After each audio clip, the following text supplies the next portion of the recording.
The plight of the Pharisee has always been to justify their righteousness.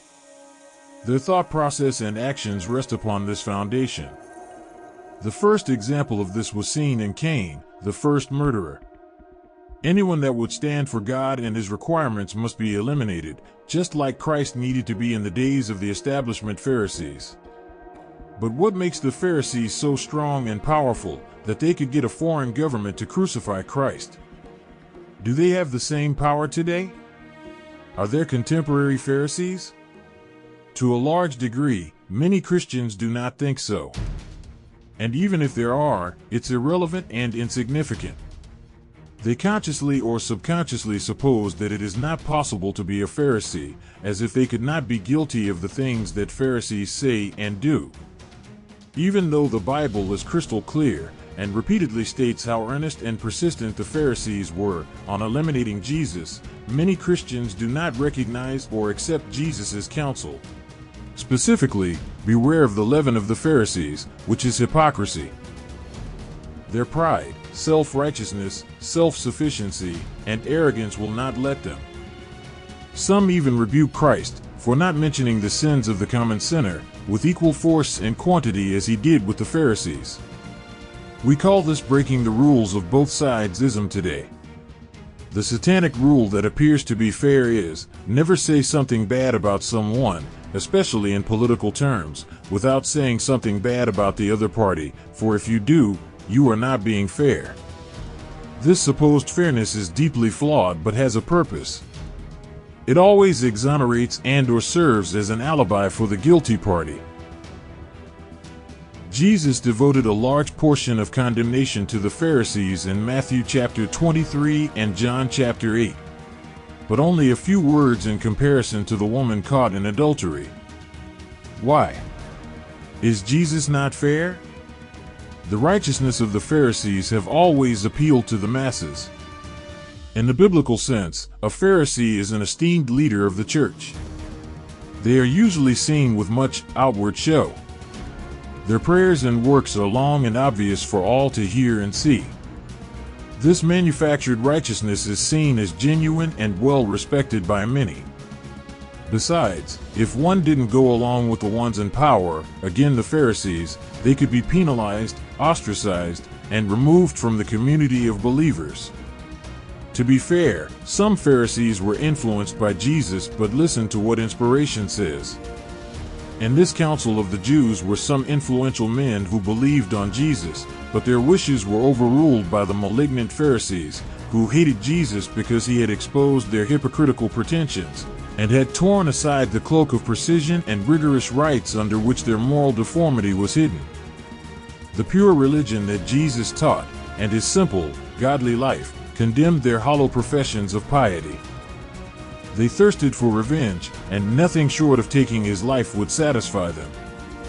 With this and many other statements about the Pharisees, a clear picture develops revealing Lucifer in heaven. He went about with his phony yet cleverly disguised righteousness, yet all the while his true aim was to replace God. And yes, Lucifer and his angels fought against Jesus and his angels. Imagine that, the armies of heaven engaged in mortal combat. Just in case you haven't figured it out yet, the plight of the Pharisees is indeed the plight of Satan himself, disguised as the perfect solution for the universe. No doubt if one exposed the hypocrisy in a Pharisee, then they would be going against their father, Satan. This too must have happened in heaven. Going against Lucifer got to the point where things got out of hand, yes, war. And herein lies the power of the deceiver. It is to make his subjects think they are standing for the right, a righteous cause. Anti-abortion, same-sex, transgender, prayer in schools, posting the 10 Commandments, vaccine opponents, all seem to be the most worthy subjects to be for or against, all while they bolster and protect their king and all his evil. This is the leaven or hypocrisy of the Pharisees. We know them as conservatives or United States Republicans. 2 Timothy 3 verse 13 says, "But evil men and seducers shall wax worse and worse, deceiving and being deceived." Today's evangelicals, so-called Christians, are demanding the crucifixion of the truth. The truth is, this country already has freedom of religion. It was set up that way. They would like us to believe Christians are being oppressed and discriminated against. This will happen, but by them, in oppression to true Christians. Again, hypocrisy, the thing according to Jesus is the real cause for the destruction of society. He described it as leaven, affecting the whole lump. The sins of liberals or Democrats don't have the power to destroy all of society. This was tried during the French Revolution. It failed badly and destroyed itself within 10 years. Furthermore, despite those that claim there is no difference between conservatives and liberals, only the king of the north, a geopolitical religious type figure, enters the holy mountain, not the king of the south. Most of today's evangelicals, deceived Christians, have embraced, employed, and voted for Barabbas as their savior, Messiah, and king. Their substitute gospel calls for anything but a true heart's conversion with Christ. Instead, they have many apparently worthy causes like posting the 10 Commandments, and with the notion that they have been done away with. They say Jesus nailed them to the cross. This is gross hypocrisy, but welcome, because after all, the commandments and the just laws governing men are for liberals, not for them. They are already righteous and don't need laws. Listen to this statement from Great Controversy, page 495, paragraph 2. Working with mysterious secrecy, and for a time concealing his real purpose under an appearance of reverence for God, he endeavored to excite dissatisfaction concerning the laws that governed heavenly beings, intimating that they imposed an unnecessary restraint. Since their natures were holy, he urged that the angels should obey the dictates of their own will. He sought to create sympathy for himself by representing that God had dealt unjustly with him in bestowing supreme honor upon Christ. He claimed that in aspiring to greater power and honor he was not aiming at self-exaltation, but was seeking to secure liberty for all the inhabitants of heaven, that by this means they might attain to a higher state of existence. We continue. All the powers of his mastermind were now bent to the work of deception, to secure the sympathy of the angels that had been under his command. Even the fact that Christ had warned and counseled him was perverted to serve his traitorous designs. To those whose loving trust bound them most closely to him, Satan had represented that he was wrongly judged, that his position was not respected, and that his liberty was to be abridged. From misrepresentation of the words of Christ he passed to prevarication and direct falsehood, accusing the Son of God of a design to humiliate him before the inhabitants of heaven. He sought also to make a false issue between himself and the loyal angels. All whom he could not subvert and bring fully to his side he accused of indifference to the interests of heavenly beings. The very work which he himself was doing he charged upon those who remained true to God.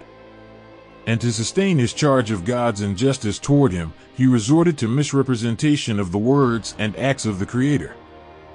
It was his policy to perplex the angels with subtle arguments concerning the purposes of God. Everything that was simple he shrouded in mystery, and by artful perversion cast doubt upon the plainest statements of Jehovah. His high position, and such close connection with the divine administration, gave greater force to his representations, and many were induced to unite with him in rebellion against heaven's authority. The same spirit that prompted rebellion in heaven still inspires rebellion on earth. Satan has continued with men the same policy which he pursued with the angels. His spirit now reigns in the children of disobedience. Like him, they seek to break down the restraints of the law of God and promise men liberty through transgression of its precepts. Reproof of sin still arouses the spirit of hatred and resistance. When God's messages of warning are brought home to the conscience, Satan leads men to justify themselves and to seek the sympathy of others in their course of sin. Instead of correcting their errors, they excite indignation against the reprover, as if he were the sole cause of difficulty. From the days of righteous Abel to our own time, such is the spirit which has been displayed toward those who dare to condemn sin. Speaking of condemning sin, how is it that conservatives had no problem in calling out the sin of same-sex marriages and other related sins? But when it comes to the numerous and gross sins destroying the Republic of the United States, we hear nothing. Again, this is the hypocrisy Christ warned us about. But evangelical Christians of all stripes have no problem with it, all while they claim it's others that are the cause of all that is wrong. To be fair and brutally honest, all sin and sinners will have their part in the lake of fire, but one would think only the sins of the opposing political party are worthy of such punishment. This is what we must avoid, being respecters of persons, biased, and prejudiced. Many people, especially among Christians, will perish as they prove themselves unfit for heaven by subconsciously and sometimes consciously accepting the hypocrisy of the Pharisees. By dismissing Satan's duality, by ignoring the gross misrepresentation of God's character, by resting comfortably in the notion that there is nothing to do or say against those actively pushing for religious laws, we place ourselves out of commission to fulfill our commission, to give the three angels' messages, also known as the gospel, to the world.